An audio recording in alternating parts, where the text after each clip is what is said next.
तत्तु सह वीर्यं करवावहै तेजस। पंचदशी प्रकरण 7 बृहदारण्यक श्रुतिनो અને એ મંત્રની પહેલી લાઈનમાં જે દર્શાવવામાં આવ્યું આત્માનમ ચેત વિજાનીયાત અયમ અસ્મિ ઇતિ પુરુષઃ, એ લાઈનના પુરુષઃ આત્માનમ આત્માનમ વિજાનીયાત, પુરુષઃ એટલે જીવાત્મા, આત્માનમ એટલે પોતાને, વિજાનીયાત જાણી લે. આટલા શબ્દો ઉપર વિવેચના થઈ ગઈ. આટલા શબ્દોનું સ્પષ્ટીકરણ કે આ શબ્દો વડે શું કહેવામાં આવ્યું છે એની સ્પષ્ટતા અત્યાર સુધીમાં કરી દેવામાં આવી. હવે એમાં એક શબ્દ છે અયમ. અયમ અસ્મિ ઇતિ પુરુષ. પુરુષમ આત્માનમ કથમ વિજાનીયાત? અયમ અસ્મિ ઇતિ, આ હું છું એ પ્રમાણે જાણી લે. તો આત્માનમ અસ્મિ ઇતિ વિજાનીયાત, આત્માને હું છું એમ જાણી લે. પણ અયમ અયમ અસ્મિ અયમ અહમ અસ્મિ ઇતિ વિજાનીયાત એવું જે કહેવામાં આવ્યું, એમાં અયમ શબ્દનો જે પ્રયોગ કરવામાં આવેલો છે એ શા માટે કરવામાં આવ્યો છે? અયમ આત્મા અહમ અસ્મિ એવું શા માટે કહેવામાં આવ્યું? તો અયમ શબ્દની વિચારણાનો આરંભ થઈ ચૂકેલો હતો અને એમાં શ્લોક નંબર 19 ની અંદર અંતે આપણે જોયેલું કે અયમ શબ્દનો અર્થ છે અસંદિગ્ધ અવિપર્યસ્ત બોધ, અર્થાત આત્માને સંશય રહિત અને વિપરીત ભાવના રહિત એ આત્માને પોતાના સ્વરૂપ તરીકે જાણવું એવું દર્શાવવા માટે અયમ શબ્દનો પ્રયોગ કરવામાં આવેલો છે. અર્થાત જેમ આપણે આ પેન છે, ઇદમ ઇદમ કલમમ, બરાબર, એમ ઇદમ પુસ્તકમ, એવી રીતે આ પુસ્તક, આ પેન એવું કહેતા હોઈએ છે. પણ આત્માને આ આત્મા એવું કહેવાનો પાછળનો હેતુ શું છે? તો કે એનો પાછળનો હેતુ એટલો જ છે કે જ્યારે હું આ ફૂલ કે આ ટેબલ કહું, તેનો અર્થ એ થયો કે મને ટેબલ ખબર છે, મને દેખાય છે અને સ્પષ્ટ છે, સંશય રહિત સ્પષ્ટ ભાન મને ટેબલનું છે, એવું અયમ એટલે આ શબ્દ એ સૂચવે છે. આ શબ્દનો અર્થ શું? આ કરે કહીએ આપણને વેરી ઓબ્વિયસ ટુ અસ, એકદમ સીધે સીધું દેખાતું હોય. ધાર જો આ છત ઉપર છે ને, જો તમે ધારીને જોશો ને તો તમને ગણપતિ દેખાશે. એને કહેવાય ધારીને જોવું પડે, છે કે નહીં એવું નહીં, કલ્પના કરીને જોવાનું છે, બરાબર. પણ જ્યારે હું આ ફૂલ કહું તેમાં ધારવાનું નથી, આ કહું છે આ ફૂલ છે, એનો અર્થ કે આ બહુ વેરી ક્લિયર, સરસ સ્પષ્ટ જણાય છે. Doubtless, without error, doubtless, clear knowledge of this flower, ત્યારે હું ધીસ ફ્લાવર કહી શકું. તો ધીસ મીન્સ આ સ્પષ્ટ સંશય રહિતનું જ્ઞાન બતાવવા માટે આ શબ્દનો પ્રયોગ કરવામાં આવે છે. બસ એ પ્રમાણે કુટસ્થને આત્માને આ કહેવું ને અયમ અસ્મિ ઇતિ આ પ્રમાણે જાણવું, અર્થાત એટલું સ્પષ્ટ જાણવાનું, જેટલું સ્પષ્ટ ફૂલ દેખાય એટલું સ્પષ્ટ ના. હું માતાજી કહેતા હતા તો ખરા કે હું આનંદરૂપ છું, પૂર્ણ છું, એવું નહીં. કોઈ કહેતું હતું એટલે બરાબર છે, શાસ્ત્રએ કહ્યું છે માટે બરાબર છે, એવું નહીં. મને પોતાને ક્લિયર ખબર પડી છે કે આ આત્મા જે પૂર્ણ છે, વ્યાપક છે, અદ્વિતીય છે, એક છે, નોન ડ્યુઅલ રિયાલિટી છે, એ હું છું એવું સ્પષ્ટ જ્ઞાન હોવું જોઈએ આત્માનું. એવું દર્શાવવા માટે અયમ શબ્દનો પ્રયોગ કરવામાં આવે છે. એટલે જ્યારે આવું જાણી લેવામાં આવે તો એવી રીતે શ્રુતિમાં કે મંત્રમાં કહેવાયેલું છે અયમ અસ્મિ. એટલે અત્ર ઇતિ નિર્ણેતુમ અયમ ઇતિ અભિધીયતે. તેમ અહીંયા સંશય રહિતનું આત્માનું જ્ઞાન દર્શાવવા માટે અયમ શબ્દનો પ્રયોગ થયેલો છે. તો આ આત્માનું સ્પષ્ટ જ્ઞાન એટલે કેવી પ્રકારનું જ્ઞાન? આ ફૂલનું સ્પષ્ટ જ્ઞાન તો સમજાઈ ગયું, પણ જયારે છેલ્લું વાક્ય હું બોલી કે આ આત્મા પૂર્ણ છે, એક છે, અદ્વિતીય છે, વ્યાપક છે, ત્યારે થોડું ગભરાઈ ગયા. આત્માને પોતાને સેલ્ફ, આપણે પોતાને તો જાણતા જ હોઈએ છીએ.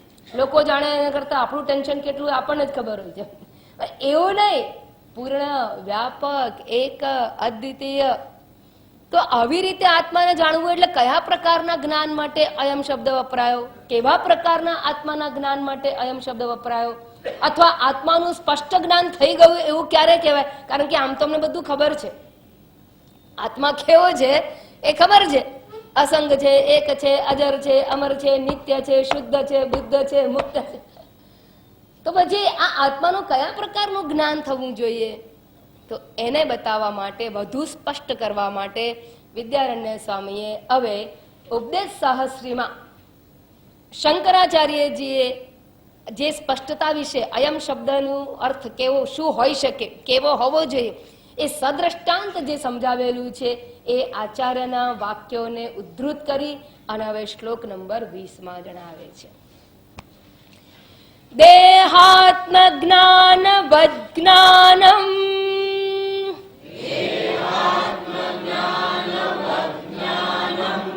દેહાત્મ જ્ઞાન વજ્ઞાનમ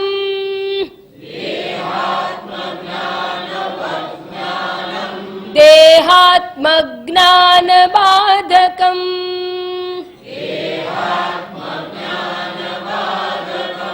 દેહાત્મ જ્ઞાન બાધકમ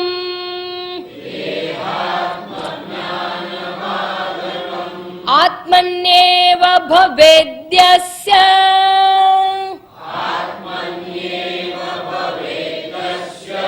આત્મન્યેવ ભવેદ્યસ્ય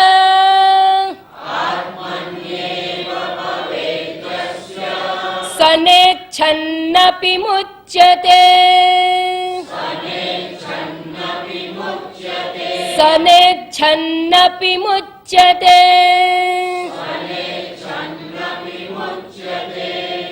દેહાત્મ જ્ઞાન વજ્ઞાનમ દેહાત્મ જ્ઞાન બાધકમ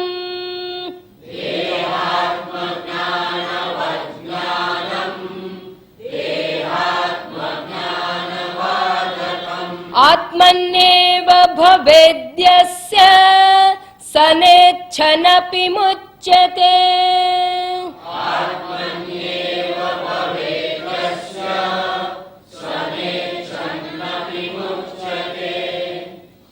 કેવું જ્ઞાન હોવું જોઈએ? દ્રષ્ટાંત એટલું સ્પષ્ટ, એટલું મજાનું છે કે તમને સમજાય તો જશે જ કે આત્માનું જ્ઞાન કેવું હોવું જોઈએ. કે જે દેહાત્મ જ્ઞાનવત, દેહ હું, દેહ આત્મા, દેહાત્મ સમાસ છે. યથા દેહે અહમ અસ્મિ ઇતિ બુદ્ધિ અસ્તિ તથા એવ, જે પ્રમાણે દેહમાં આત્મા બુદ્ધિ, આત્મા એટલે હું બુદ્ધિ દેહની અંદર જેવી રીતે રહેલી છે, દેહાત્મ જ્ઞાનવત જ્ઞાનમ, એવું જો આત્મ વિશેનું જ્ઞાન થઈ જાય તો આ જ્ઞાન કેવું છે? દેહાત્મ જ્ઞાન બાધકમ. તો આ જ્ઞાન દેહાત્મ જ્ઞાનવત જ્ઞાનમ દેહાત્મ જ્ઞાન બાધકમ. દેહમાં જેવું હું બુદ્ધિ રહેલી છે એવું આત્મા વિશે હું બુદ્ધિ થઈ જાય તો તે દેહાત્મ જ્ઞાન બાધકમ, એટલે કે દેહામાં રહેલા હું બુદ્ધિને, એટલે હું ના જ્ઞાનનો બાધ કરી નાખે છે, બાધ કરી નાખે. યદા આત્મની યસ્ય ભવેદ, જેને આ પ્રમાણે આત્મામાં જો આવી બુદ્ધિ થઈ જાય તો એવો માણસ સ ન ઈચ્છન અપી મુચ્યતે. એ ના ઈચ્છે ને તો એ મુક્ત થઈ જાય, એનું રિઝર્વેશન થઈ જાય. ક્યાં? યદ્ગત્વા ન નિવર્તન્તે માં થઈ જાય. ન ઈચ્છન અપી મુચ્યતે. એને ફરી સંસારમાં આવવું હોય તો ના આવે, વિચાર કરી લેજો. સંસારમાં આવવું હોય તો ના આવી શકાય, એ મુક્ત જ થઈ જાય છે. એટલે શું? આપણને ગમે એટલા વર્ષોથી શ્રવણ કરીએ એટલું નહીં, બુદ્ધિથી આપણને ચોક્કસ ખબર છે, બીજું બધું તો જવા દો, આત્મજ્ઞાન હોય કે ના હોય, પણ દેહમાં જે રહેલી હું બુદ્ધિ છે એ ખોટી છે, બધાને ખબર છે. શરીર તો માત્ર જાગ્રત અવસ્થામાં વાપરીએ છીએ, સ્વપ્ન અવસ્થામાં, સુષુપ્તિ અવસ્થામાં આપણે આ શરીરનો ઉપયોગ કરતા નથી. ડગલા કાઢીએ, કપડાં કાઢીએ, એમાં શરીરને કાઢીને મૂકી દઈએ સુષુપ્તિમાં. અને બધાને સ્પષ્ટ ખબર છે કે દેહ તો હું નથી જ, અને શરીર હજુ હું હોઉં તો 4 ડગલા ચાલીને થાકી જાય.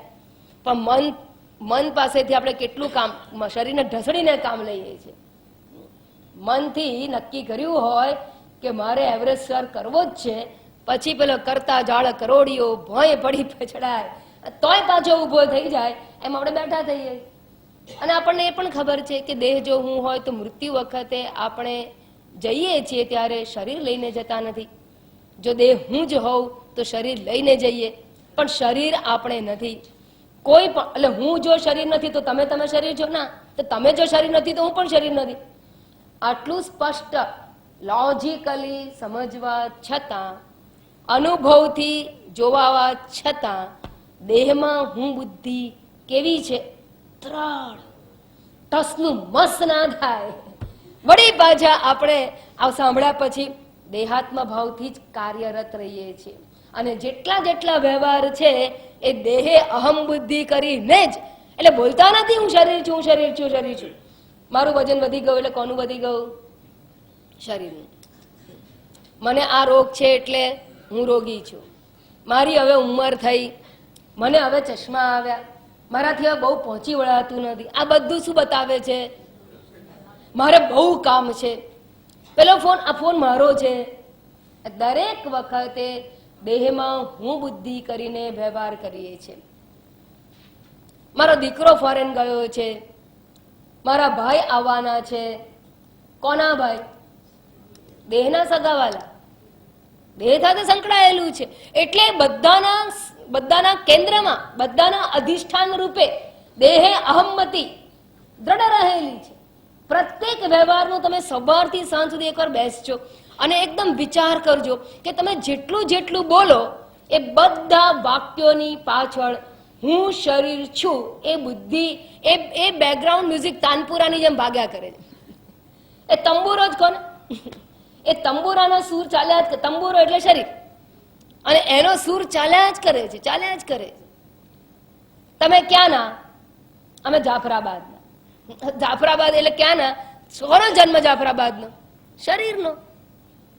તમે જેટલા વાક્યો બોલો એ બધા વાક્યો, એ બધાની અંદર હું દેહ છું એ બુદ્ધિ સતત ચાલુ.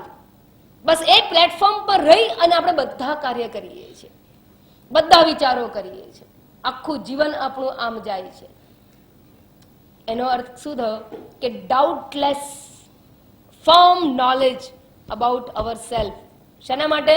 હું દેહ છું. શ્રવણ કરવા છતાં પણ કેટલી દ્રઢતા હશે કે આપણે આમાંથી છટકી નથી શકતા. એ તો જવા દો, બધું સાંભળવા છતાં પણ શરીર નથી એવું યાદ કરીએ, જાણીએ. યા ભૂલી જાય ત્યારે તો અલગ વસ્તુ છે, પણ યાદ રાખીને નિધિધ્યાસન કરતા રહ્યા હોય અને ખાસ કરતા રહીએ, કારણ કે પગ તૂટી ગયો, ક્યાંય જવાનું હોય નહીં, એટલે બેઠા બેઠા દિવસ પસાર થતો ના હોય, દુઃખ બરાબર આવતું રહ્યું હોય, એટલે વારંવાર વિચારે કે હું શરીર નથી, હું શરીર ક્યાં છું, મને શાનું દુખે, મારા શાના માટે દુખે, આમ બોલતા રહ્યા હોય અને છતાં એમાંથી મુક્ત નથી થતા. આ બતાવવાનું તાત્પર્ય એટલું જ છે કે દેહમાં કેટલી દ્રઢ હું બુદ્ધિ રહેલી છે. તો કે છે એવું કે આવી રીતે જેવી દેહમાં દ્રઢમતી છે એવી હું આત્મા છું, કુટસ્થ છું, નિત્ય છું, એક છું, અદ્વિતીય છું. યાદ રાખજો, આ વૃત્તિ જ્ઞાન નથી. એવું કુટસ્થમાં હું ભાવ, હું સચ્ચિદાનંદ છું, વ્યાપક છું, નિરાકાર છું, પૂર્ણ છું. આવું જો દ્રઢ જ્ઞાન આત્મતત્વનું થઈ જાય તો શું થાય? તો કહે છે કે પેલું જે છે ને દેહાત્મ બુદ્ધિ, હું દેહ છું, એ વૃત્તિ છે, અજ્ઞાનજન્ય દેહાત્મ વૃત્તિ છે. હા, હું શરીર છે તો વૃત્તિ છે. કેમ? સુષુપ્તિમાં હોતી નથી.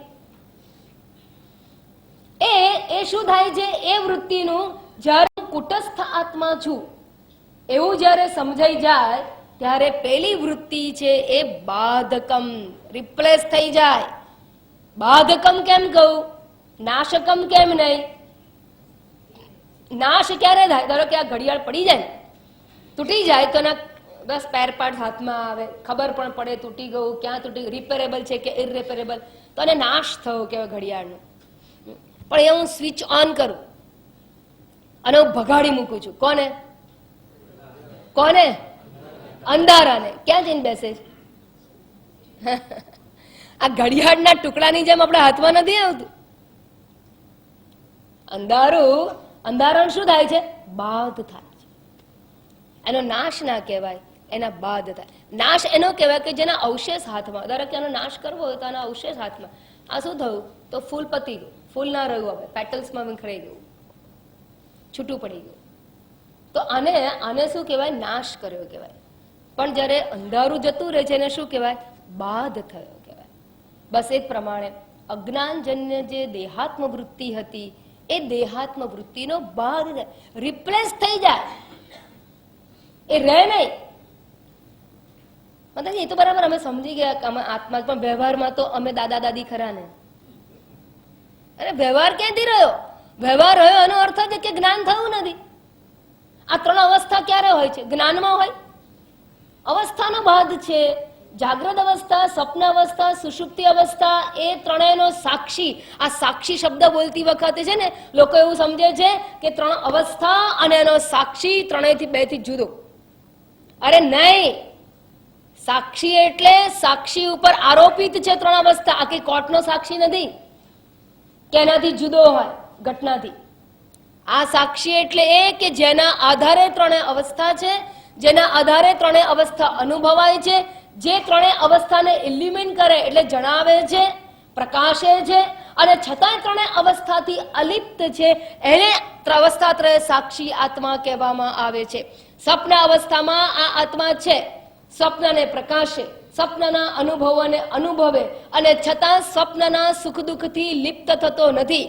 એ દુઃખી રહેતો નથી. ન તો રહેતો હોય તો સ્વપ્નમાં જો આપણે ધક્કો વાર્યો હોય, કોઈ નદીમાં પડ્યા હોય ને પલળીને બહાર આવ્યા હોઈએ, જાગી જઈએ ને ત્યારે શું થાય? પથારી ભીની હોવી જોઈએ. આત્મા અલિપ્ત છે.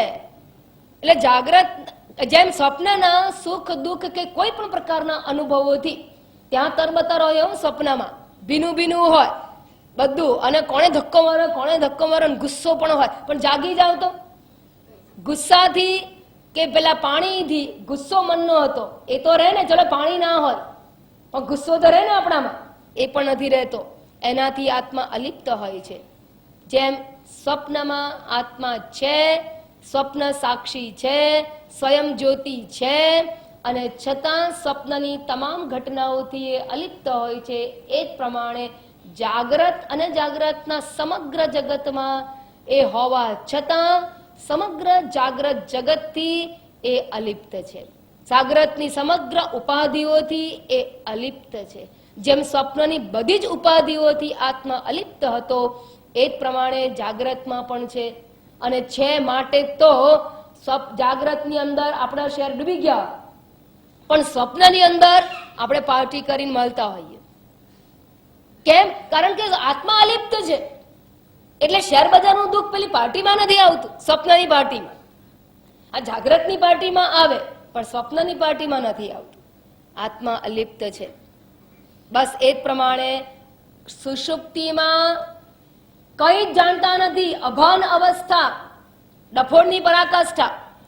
છતાં પણ જાગીએ ત્યારે બધું જ ખબર પડે છે. એટલે કે અજ્ઞાની આત્મા નથી રહેતો, અર્થાત એ અજ્ઞાનથી પણ અલિપ્ત છે.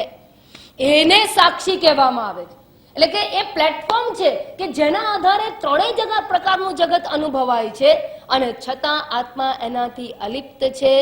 અર્થાત એ આત્માનું જ્ઞાન આવી રીતે થવું એ વૃત્તિ નથી, પણ જે આ ત્રણેય અવસ્થાને પ્રકાશનાર છે એ કુટસ્થ આત્મા ત્રણેયમાં હોવા છતાં, ત્રણેય રૂપે હોવા છતાં હોય છે. કોણ બીજું? સ્વપ્નમાં નદી ક્યાંથી આવી? પોતાનામાંથી ઉત્પન્ન થયેલી છે. બધું પોતાની અંદર છે, અને છતાં પોતે બધાથી અલિપ્ત છે, જલકમલવત છે. એવું આ આત્મતત્વનું પૂર્ણરૂપ જ્ઞાન. પૂર્ણ એટલે ત્રણેય અવસ્થા સિવાય બીજું કઈ છે જ નહીં. ત્રણ અવસ્થાથી જુદું જગત શું છે? બરાબર, એનાથી જુદું કઈ છે જ નહીં. અને એવી રીતે આત્માને પૂર્ણ રૂપે જો જાણી લેવામાં આવે તો આ આત્માનું જ્ઞાન કેવું છે? દેહાત્મ જ્ઞાન બાધકમ. એ ઉપાધિમાં રહેલા હુંના જ્ઞાનનો બાધ કરે છે. દેહ જે અહમ્મતી, દેહાત્મ જ્ઞાન એટલે દેહમાં રહેલી હું બુદ્ધિ, એનો બાધ કરે છે. એટલે હું આત્મા અને હું દાદા એવું બે હોય નહીં. હું દાદા હોઉં તો સ્વપ્નમાં હોઉં, અને હું આત્મા હોઉં તો પરમાર્થમાં એટલે જ્ઞાનમાં હોઉં, તો મારું સપનું હોય ને મારું હું સાક્ષી પણ હોઉં, બે હોઈ શકે? બે પ્રકારનું જ્ઞાન ટકે નહીં. બે પ્રકારનું જ્ઞાન ટકે નહીં. કોઈ દિવસ બે જ્ઞાન ના, અને બે જ્ઞાન હોય તો ચોક્કસ એક મિથ્યા હોય. જો તમને સાક્ષીનું જ્ઞાન હોય તો તમને ખબર જ હોવી જોઈએ કે આ સ્વપ્ન છે, તો દાદા કેવા હોવા જોઈએ? મિથ્યા.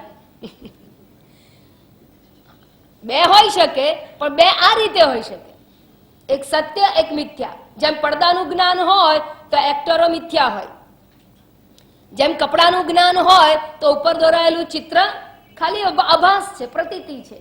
એવી રીતે હોઈ શકે. એ બંને સમજ હોય તો. અને પણ પ્રતીતિ દર્શન કરો ત્યારે વસ્ત્ર દર્શન નથી હોતું. વસ્ત્ર દર્શન કરો તો પ્રતીતિ ના હોય, હંમેશા એક જ ટકી શકે. અને એવી કુટસ્થમાં દ્રઢ આત્મબુદ્ધિ હોય તો એમ કહેવામાં આવેલું છે. એટલે જેવી દેહમાં સ્પષ્ટ બુદ્ધિ છે કે શરીર હું છું અત્યારે જાગ્રતમાં અજ્ઞાનીને, એ જ પ્રમાણે જ્ઞાનીને આત્મામાં સ્પષ્ટ હું બુદ્ધિ, સ્પષ્ટ અને દ્રઢ, વિપરીત ભાવના રહિતની, સંશય રહિતની, એટલે કે મનન ક્રિયા કરીને સંશય દૂર કર્યો હોય, નિધિધ્યાસન કે સમાધિ કરીને વિપરીત ભાવનાની નિવૃત્તિ થઈ ગઈ હોય, એવું આત્મજ્ઞાન એ દર્શાવવા માટે અયમ શબ્દનો પ્રયોગ કરવામાં આવેલો છે. સંશય નિવૃત્તિ માટે મનન અને વિપર્ય નિવૃત્તિ માટે નિધિધ્યાસન કહેવામાં આવેલું છે. તો કે છે દેહાત્મ જ્ઞાનવદ જ્ઞાનમ દેહાત્મ જ્ઞાન બાધકમ. અને આવું જે જ્ઞાન છે એ દેહમાં રહેલી હું બુદ્ધિનો બાધ કરનારું હોય છે. યસ્ય આત્મની એવ, આત્મામાં જ જેને આવી હું બુદ્ધિ થઈ જાય, એ માણસ કેવો થઈ જાય? તો કે ઈચ્છા ના હોય છતાં મુક્ત થઈ જાય. આ તો થોડી પ્રશંસા કરવા કહ્યું. બાકી જે સમજે છે કે આત્મા હું છું, એ મુક્ત ક્યારે થાય? તરત થાય કે ના, કે કલાક પછી થાય? હા, સુધરી ગયા. તરત કે છે ને તોય ગયા. તરત કરી તો કેવાય છે જ. જાણો તો એ જ જાણો કે હું મુક્ત છું. તરત કહો એટલે તમે ક્ષણની વાત કરો છો, સમયની વાત કરો છો. હું પોતે જ છું. પછી કેટલી વાર લાગે? બહારનો પ્રશ્ન જ નથી, કાળનો ત્યાં પ્રશ્ન જ નથી. કાળના સંદર્ભ બોલાય જ નહીં. એમ કે મને બધી ભ્રાંતિ થઈ, હું કાગડો છું. પછી માણસ ક્યારે થવું? હું તને કોઈ ગુરુ જ્ઞાન આપે ને ત્યારે, ગુરુએ જ્ઞાન આપ્યું તારે હાથ પગ છે, પાંખો નથી. કાગડાને પાંખો હોય, કાગડો ખાલી કાકા બોલે, તું તો ઘણું બધું બોલે છે. આવું આવી રીતે તત્વમસી કરતા એવું ધારે કે તું મનુષ્યોસી એવું કર્યા કરે. અને પછી જયારે જાણે તો કેટલા સમય પછી એ પોતાને, એટલે કેટલી વારે પછી એને ખબર પડે કે હું મનુષ્ય છું. જન્મથી આ ભ્રાંતિ થઈ હોય તો પણ જો જ્ઞાન થાય તો એ એમ જ થાય કે હું તો મનુષ્ય જ છું, છું અને રહીશ. મોતની પ્રારબ્ધ હશે ત્યાં સુધી. જન્મ્યો ત્યારથી મનુષ્ય હતો, છું અને હઈશ. બસ એમ જયારે જ્ઞાન થાય ત્યારે આવું થાય કે આત્મા હું હતો, છું અને રહીશ. પણ દ્રષ્ટાંતમાં એક પ્રોબ્લેમ એ છે કે હું તો મનુષ્ય, પણ કાગડા જગતમાં હોય કે ના હોય? કાગડા તો બીજા તો તગડા હોય ને, કાગડાથી પોતાને જુદું પાડે. પણ આ જ્ઞાનની અંદર હું તો મુક્ત છું, પણ તમે બધા કેવા છો? અજ્ઞાની નહીં. સર્વમ ખાલું ઇદમ બ્રહ્મ. કેવી રીતે? જેમ સ્વપ્નના બધા જ પાત્રો છે, એને ક્યારે મુક્ત થવાનું? એટલે મુક્ત જ છે. ખાલી એ જાણે એટલે પોતાને સમજશે કે મુક્ત જ, બાકી છે તો મુક્ત જ. એટલે જ્ઞાની નજરમાં કોઈ બંધનમાં નથી. એ તો જયારે એવું રડીને કહે છે કૃપયા પારે પાહી મુરારે સ્વામી નમસ્તે નથ લોક બંધો, ત્યારે ખબર પડે ઈય સંસારે ખલુ દુસ્તારે. એટલે કહેવામાં આવે કે સંસાર છે, બાકી છે નહીં. કોના જેવું છે કહું? પેલો વાત કરી હતી તમને, પેલી ગાય જેવું. જંગલમાં શિષ્યોએ ગાય બાંધી હતી. હવે સમજાઈ ગયું કે કેમ એવું કહ્યું છે. જેમ સપનાના બધા જ પાત્રો નદીમાં પડ્યા હોય, પૂરમાં ગયા હોય, અને છતાંય બહાર આવી જાય તો એ કેવા ડૂબ્યા હતા? ખાલી ખાલી ડૂબેલા હતા. એવું જ ખરેખર સંસાર બંધન છે, વાસ્તવમાં નથી. આવી ક્લેરિટી અદ્વિતીય આત્મરૂપે, એટલે તું બંધનમાં ને હું મુક્ત ને હું જ્ઞાની તું અજ્ઞાની, સમજવાનું કે કઈ સમજણ પડી જ નથી હજી. અદ્વિતીય આત્મ સ્વરૂપનું જ્ઞાન થવું જોઈએ. ત્રણેય જગત જ્યારે એની અંદર ત્રિઅંકી નાટકની જેમ આરોપિત છે,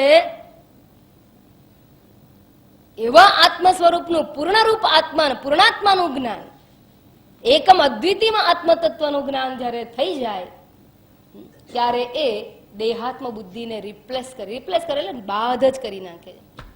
એ હતી જ નહીં, એ ખોટી હતી, ભ્રાંતિ હતી, મિથ્યા હતી, એ સમજાઈ જાય છે.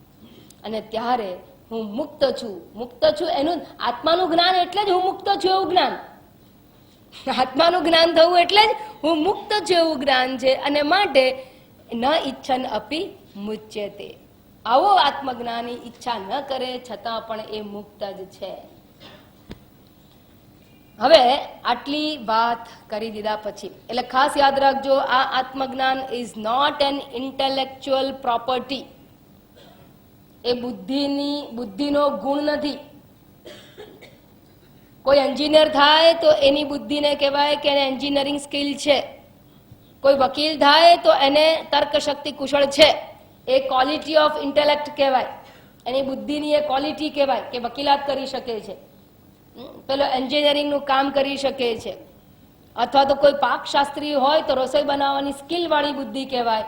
પણ આ આત્મજ્ઞાનીની બુદ્ધિ એ કે નોટ પ્રોપર્ટી ઓફ ઇન્ટેલેક્ટ. સમજાયું? કારણ કે એ તો આખું એ પણ આરોપિત છે, એ તો વૃત્તિ માત્ર છે. એટલે બુદ્ધિના ગુણરૂપ જ્ઞાન નથી, સત્ય અસ્તિત્વનું ભાન છે. હવે જયારે એમ કહેવામાં આવ્યું કે આવું સમજાવવા માટે અયમ શબ્દનો પ્રયોગ, એટલે કે સ્પષ્ટ આત્માનું સ્પષ્ટ જ્ઞાન બતાવવા માટે અયમ શબ્દનો પ્રયોગ કરવામાં આવેલો છે. એટલે અહીંયા શું કહે છે, જ્યારે આત્મામાં આવી બુદ્ધિ થઈ જાય, સ્પષ્ટ બુદ્ધિ, ત્યારે એ મુક્ત થઈ જાય છે. તો અયમ શબ્દ વેરી વેરી ઇમ્પોર્ટન્ટ. અને આ અયમ શબ્દ માંડુક્ય ઉપનિષદ એટલે કે અથર્વવેદ અંતર્ગત આવેલા માંડુક્ય ઉપનિષદનું વાક્ય છે, એમાં પણ અયમ શબ્દ આવેલો છે. અથર્વવેદનું મહાવાક્ય છે અયમ આત્મા બ્રહ્મ. અયમ આત્મા બ્રહ્મ, આ આત્મા બ્રહ્મ છે. તો અયમ શબ્દ ત્યાં શેના માટે વપરાયો? તો કે અયમ એટલે એવિડન્ટ, સેલ્ફ એવિડન્ટ, સ્પષ્ટ જણાય છે, સ્વયં પ્રકાશ સ્પષ્ટ જણાય છે. એટલે કે એકદમ સ્પષ્ટ જ્ઞાન, હસ્તા મલકવત. એના માટે અયમ શબ્દને બીજા અર્થમાં વપરાવવું હોય તો કે હસ્તા મલકવત, એટલે હાથમાં ધારો કે આ ફૂલ મૂક્યું ને કેટલું સ્પષ્ટ જણાય, એવું આત્મજ્ઞાન સ્પષ્ટ હોય અને દ્રઢ હોય એ બતાવવા માટે અયમ શબ્દનો પ્રયોગ કરવામાં આવેલો છે. જ્યારે આવું કહેવામાં આવ્યું ત્યારે એક શંકા જાગી શ્રોતાના મનમાં, અને સરસ વિચારણા થાય છે હવે. અને આરંભ એટલા માટે જરૂરી છે કે આપણી ઘણી બધી મૂંઝવણો આમાં ઉકેલાઈ જાય છે. જો શ્લોક નંબર 21, અયમિત્ય પરોક્ષત્વમ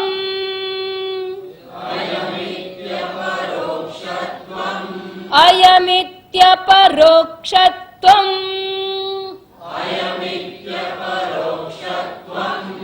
ઉચ્યતે ચેત્તદુચ્યતામ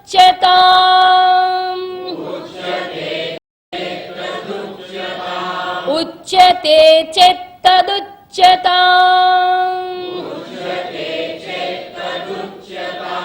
સ્વયં પ્રકાશ ચૈતન્યમ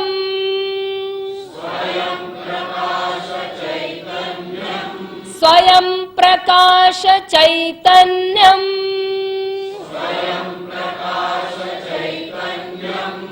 अपरोक्षं सदा यतः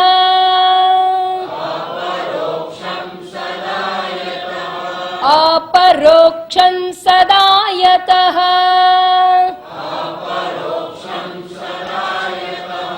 अयमित्यपरोक्षत्वम् उच्यते चेत् तदुच्यताम्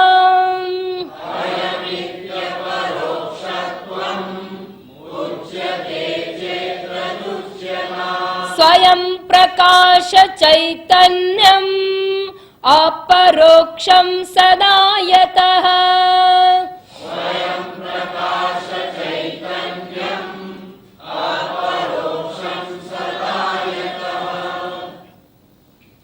અયમ ઇતિ અપરોક્ષત્વમ ઉચ્યતે ચેત. હવે અહીંયા જ્યારે અયમ શબ્દ વાપરવામાં આવ્યો ત્યારે શિષ્યને શંકા જાગી કે તમે આટલા બધા દ્રષ્ટાંત આપ્યા કે અયમ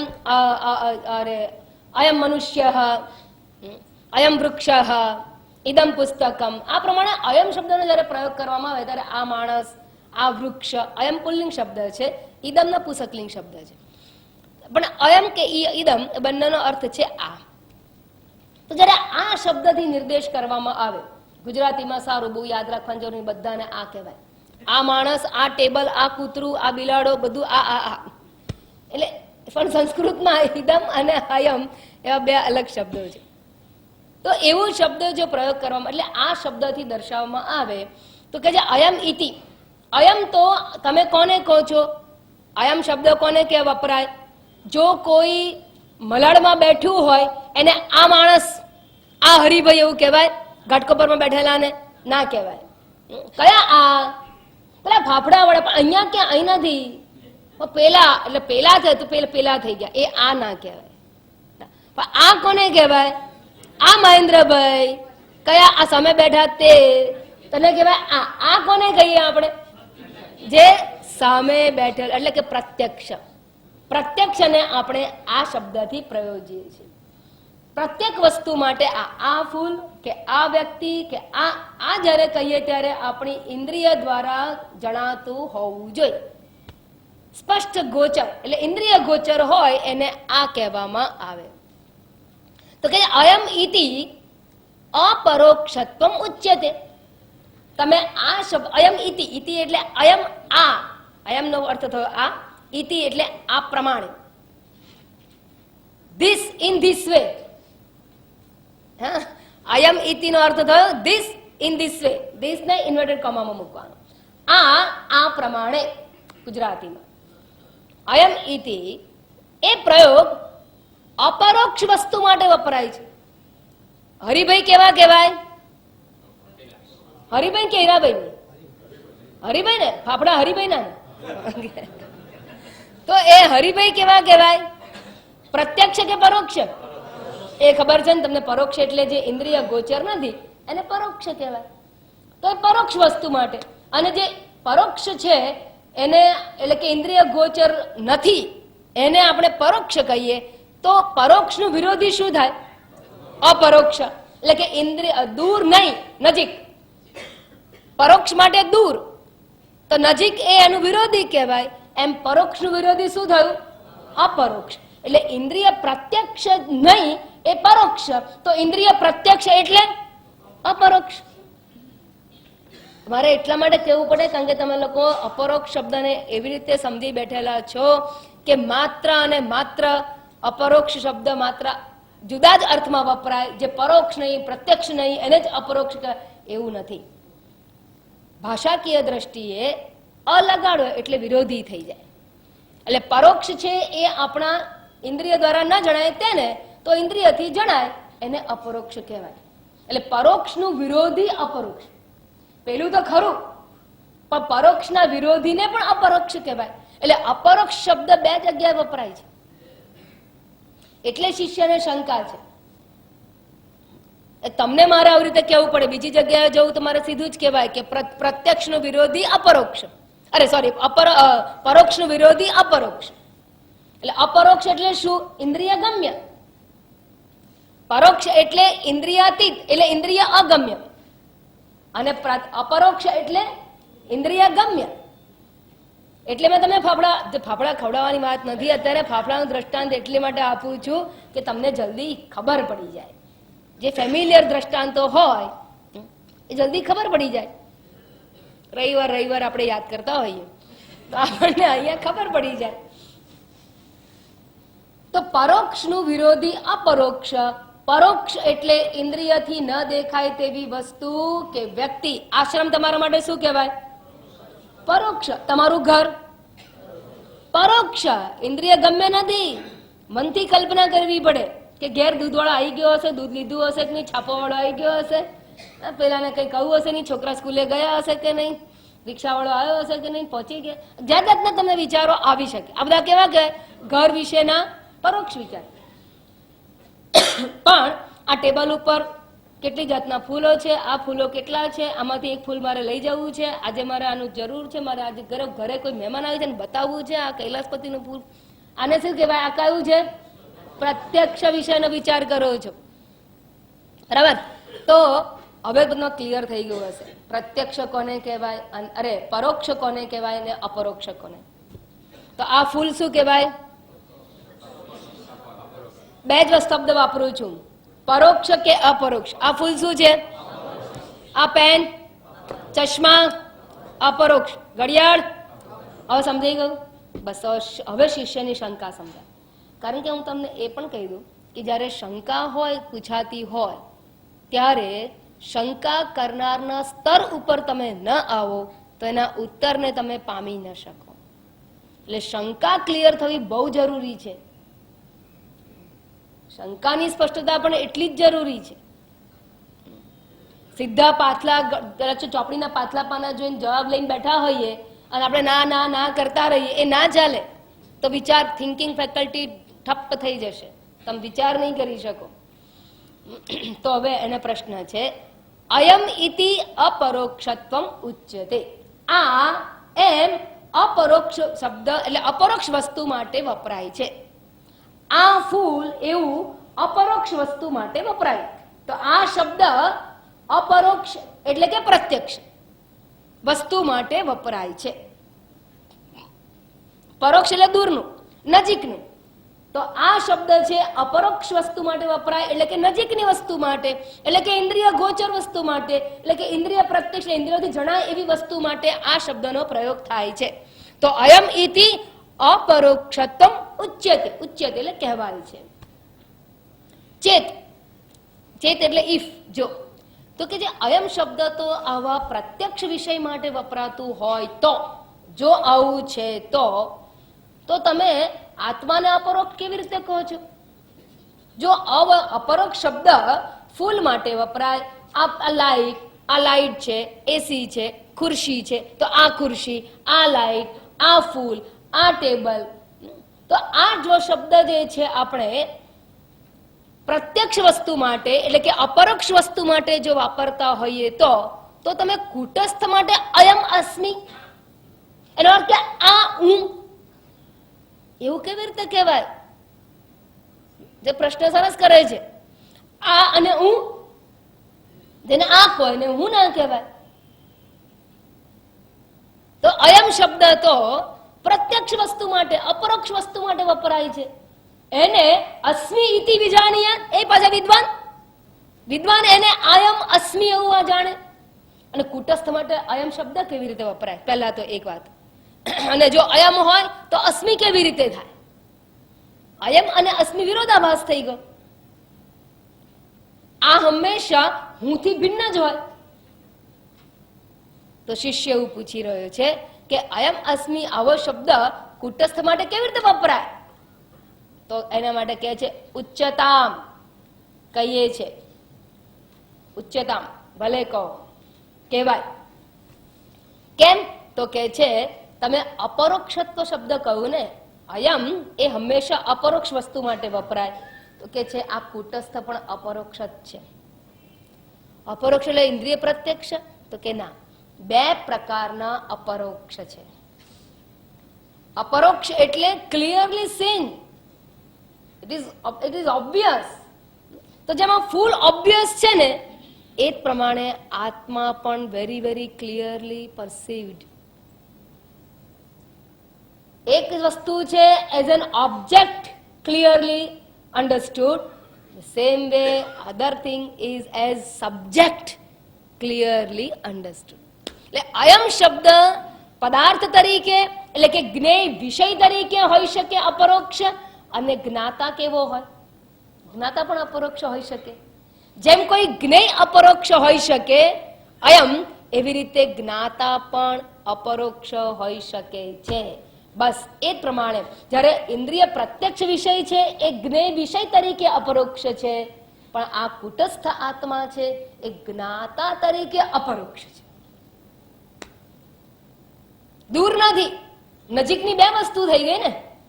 નજીકનું જે પદાર્થને ગ્રહણ કરનારો છે તે અને પદાર્થ બે થયું.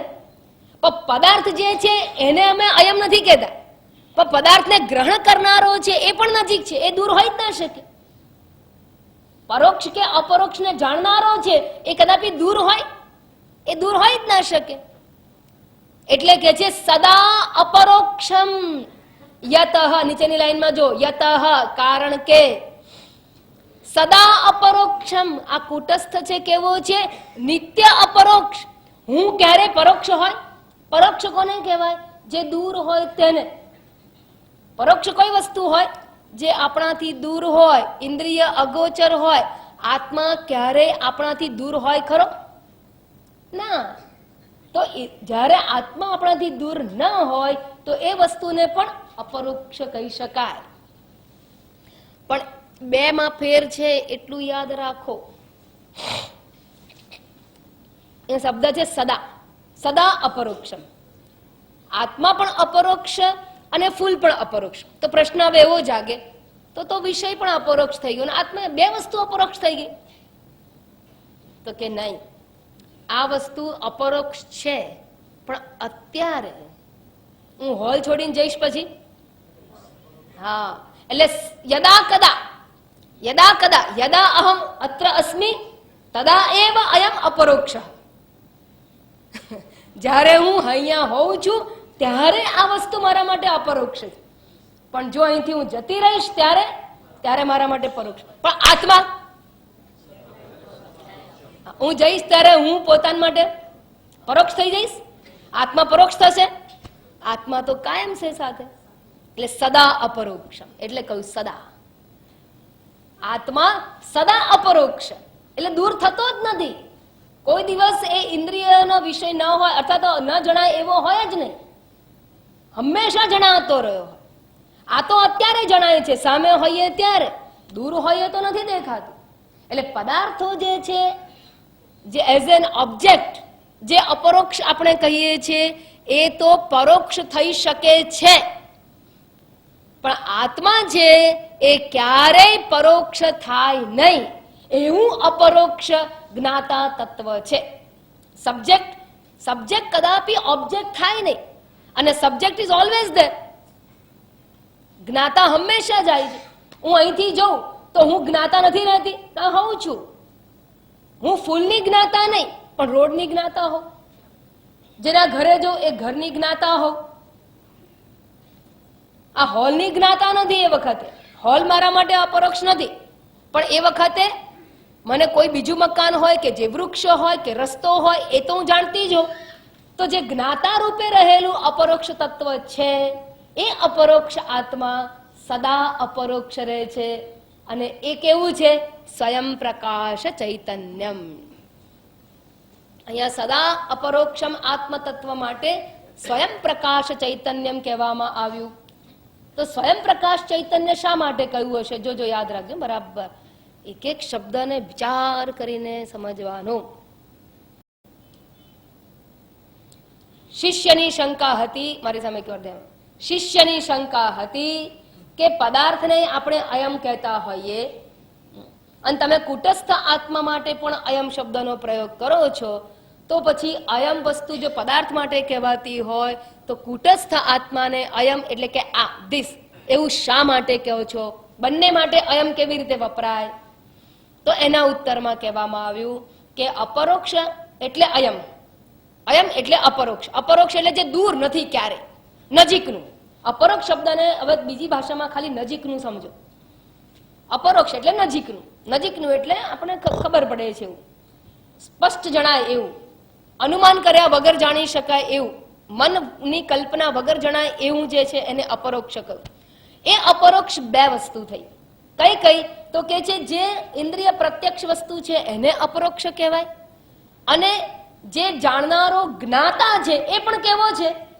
એ પણ અપરોક્ષ છે. જ્ઞાતા પણ અપરોક્ષ, આ પણ અપરોક્ષ. હવે આ જ્ઞાત તો બે થઈ ગઈ અપરોક્ષ વસ્તુ. તો કે બરાબર બે ખરી, પણ એક છે ને એ નિત્ય અપરોક્ષ નથી. જ્યારે આત્મા કે જ્ઞાતા નિત્ય અપરોક્ષ. હું જ્યાં જાઉં ત્યાં જ્ઞાતા તો છે જ, એ કોકને કોકને જાણે છે. હું જુઓ બીચ પર જાઉં તો દરિયાને જાણનાર છું, બરાબર? આ જ્ઞાતા અપરોક્ષ છે. અને આ પદાર્થ સદા અપરોક્ષ નથી, સદા ઇન્દ્રિય પ્રત્યક્ષ નથી. હું બધાને આપી દઉં તો એ લોકોના ઘરે હોય પછી મારા માટે અપરોક્ષ નહીં રહે. એટલે આ વસ્તુ સદા અપરોક્ષ નથી, પણ જ્ઞાતા હું સદા અપરોક્ષ છે.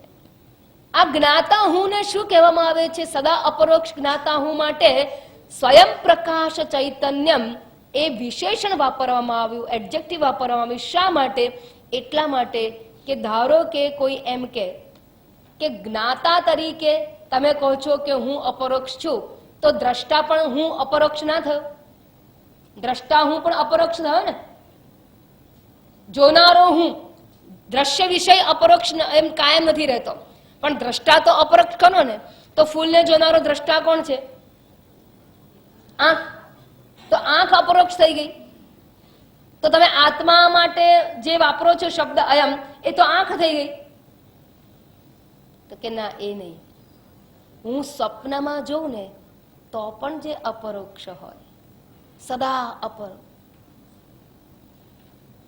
તો સ્વપ્નમાં કયો હું છું? હા, સ્વયં જ્યોતિ સ્વરૂપમ. ઉપનિષદ કહે છે, બૃહદારણ્યક ઉપનિષદ, કે સ્વયં જ્યોતિ આત્મા છે એ સ્વપ્ન અવસ્થાએ પણ મારી સાથે છે, જાગ્રતમાં જ છે એવું નહીં. એ જ્ઞાતા સ્વપ્નનો પણ જ્ઞાતા છે. સ્વયં પ્રકાશ ચૈતન્ય સ્વપ્નને પ્રકાશનાર છે. અને સુષુપ્તિમાં પણ, એટલે સદા. અને સુષુપ્તિમાં અજ્ઞાનને પ્રકાશે છે. હું કંઈ જાણતી નથી. એ કેવી રીતે જણાયું? એ આત્માને લીધે સમજાય છે કે હું કંઈ જાણતી નથી. તો એ સદા અપરોક્ષ છે. અને સદા અપરોક્ષ ચૈતન્ય, સ્વયં પ્રકાશ ચૈતન્ય જ સદા અપરોક્ષ છે. અને એવું જે સ્વયં પ્રકાશ ચૈતન્ય જે સદા અપરોક્ષ છે, એના માટે અયમ શબ્દનો પ્રયોગ અહીંયા કરવામાં આવેલો છે. અને માટે જો ઇન્દ્રિય પ્રત્યક્ષ એટલે કે અપરોક્ષ માટે અયમ વપરાતું હોય તો એટલે ટેમ્પરરી, જે ટેમ્પરરી પ્રત્યક્ષ એટલે સ્પષ્ટ જણાતું હોય એને તમે અયમ કહેતા હો, તો જે કાયમ જણાતું હોય સ્પષ્ટપણે એના માટે અયમ શબ્દ ના વપરાય. આ તો થોડીક વાર માટે અયમ છે તોય આપણે એને અયમ કહીએ છીએ, કાયમ નથી રહેતું. પણ આ આત્મા તો કાયમ જ અયમ, કાયમ જ અપરોક્ષ છે, કાયમ જ રહે છે. તો શા માટે એના માટે કાયમ અપરોક્ષ માટે અયમ શબ્દ કેમ ના વપરાય? સમજાયું? હવે ટેમ્પરરી અપરોક્ષ હોય એના માટે જો અયમ શબ્દ વપરાય, તો કાયમ જે અપરોક્ષ હોય એના માટે અયમ શબ્દ શા માટે ન વપરાય? કૌમુતિક ન્યાયથી એવું સમજાવવા માંગે છે કે વપરાય. હા, આપણ એમ કે અયમ, આમાં આટલું બધું અંદર વિચારવાની જરૂર શું છે? પણ આમાં ક્લેરિટી આવે. આમાં જ આ સમજવા, આ પ્રશ્નો કેમ ઉભા કરવામાં આવે છે? ફોર અવર ક્લિયર અન્ડરસ્ટેન્ડિંગ. હા, આ કોઈ માત્ર બુદ્ધિની કસરત નથી, આ એ તત્વનું સ્પષ્ટીકરણ છે. એ તો ભળતું જ માન સમજી બેઠા હોઈએ, અથવા તો વિચાર કરો, ચિંતન કરો. પણ એ ચિંતન કરવા માટે આને કહેવાય શ્રુતિમત તર્ક. આ મનનનો વિષય છે. આખો પંચદશી ગ્રંથ મનનાત્મક ગ્રંથ છે, મનન પ્રક્રિયા છે, શ્રવણ પ્રક્રિયા નથી આમાં, એટલે ઘણું અઘરું પડે ઘણાને. મનનાત્મક ગ્રંથ છે. અને મનનાત્મક ગ્રંથ એટલે આત્મ વિશેનો વિચાર કરવાનો. કઈ રીતે? તો કે આ આત્માને અયમ, અયમ આત્મા બ્રહ્મ. તો અયમ આત્મા કયો? એટલે કયો આત્મા અયમ? અયમ તો આ પણ છે, તો આત્મા પણ અયમ એટલે આવી જેમ કોઈ પદાર્થ હશે, એક સમયે જણાતો હશે, એવી શંકાઓ જાગે. તે બધી શંકાઓને દૂર કરવા માટે આ બે પ્રકારના અયમ શબ્દ વાપરી. જો તમને ત્રણ પ્રકારના હું સમજાવવામાં આવ્યા, એમ અહીંયા બે પ્રકારના અપરોક્ષ અયમ શબ્દ સમજાવવામાં આવે. અપરોક્ષમ સદા યતઃ.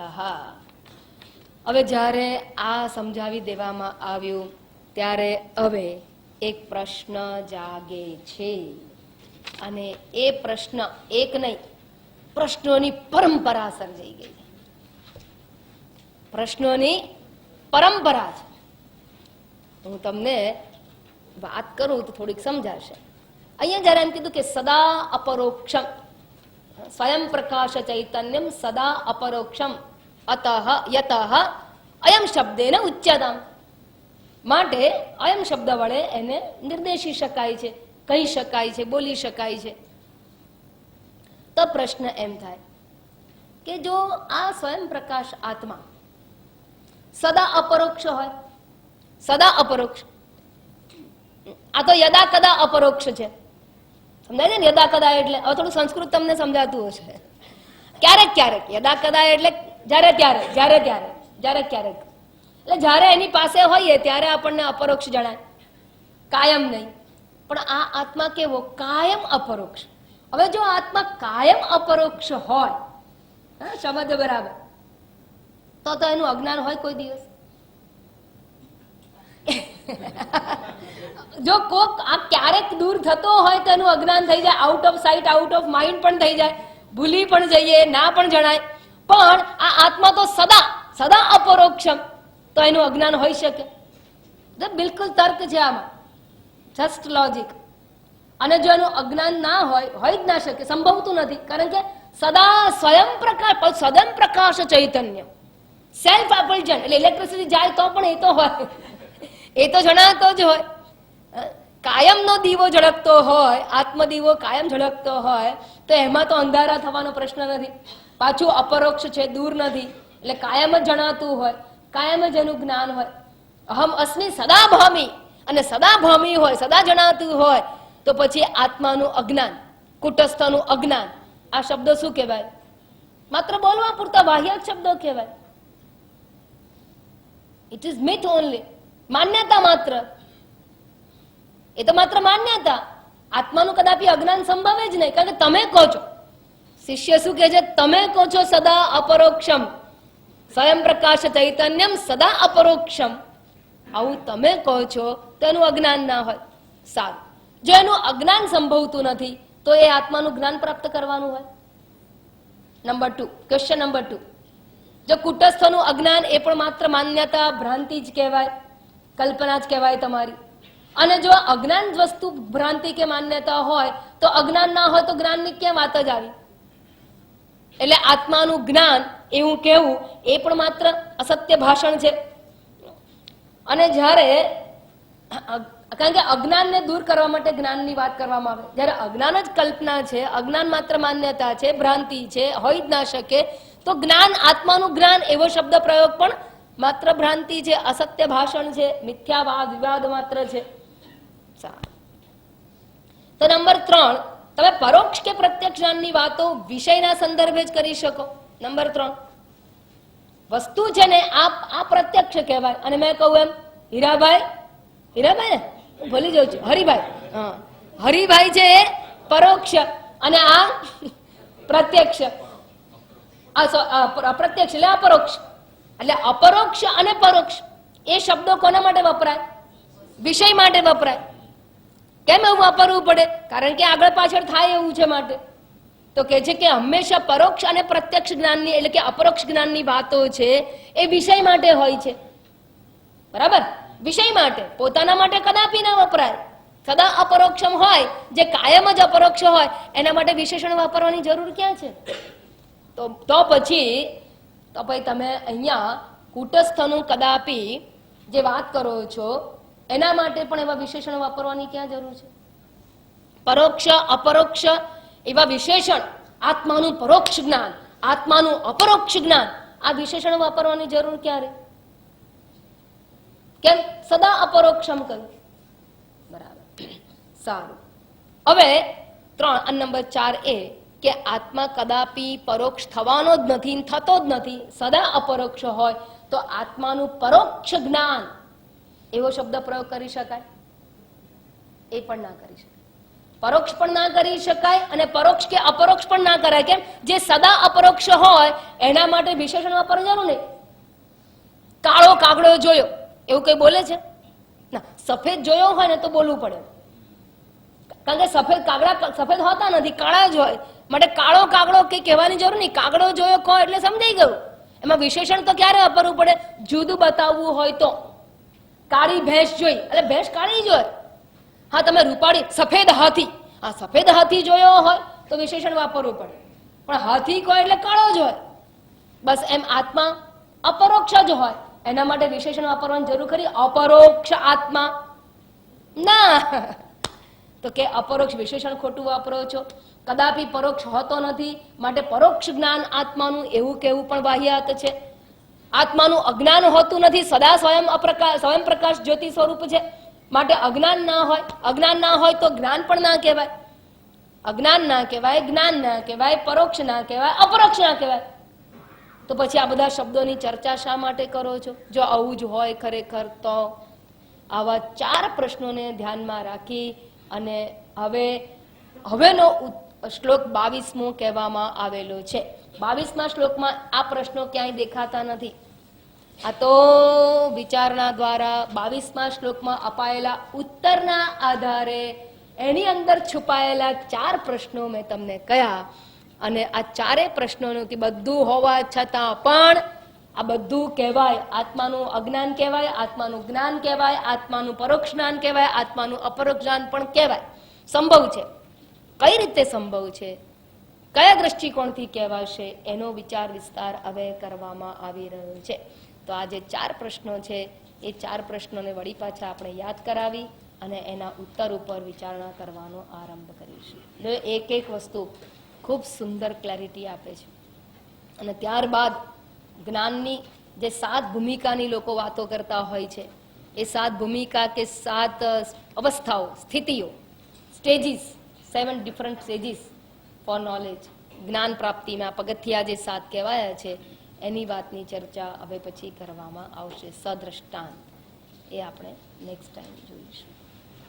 ઓમ પૂર્ણમદ પૂર્ણમિદમ પૂર્ણાત પૂર્ણમુદચ્યતે પૂર્ણસ્ય પૂર્ણમાદાય પૂર્ણમેવાવશિષ્યતે. ઓમ શાંતિ શાંતિ શાંતિ. હરિ ઓમ. શ્રી ગુરુભ્યો નમઃ.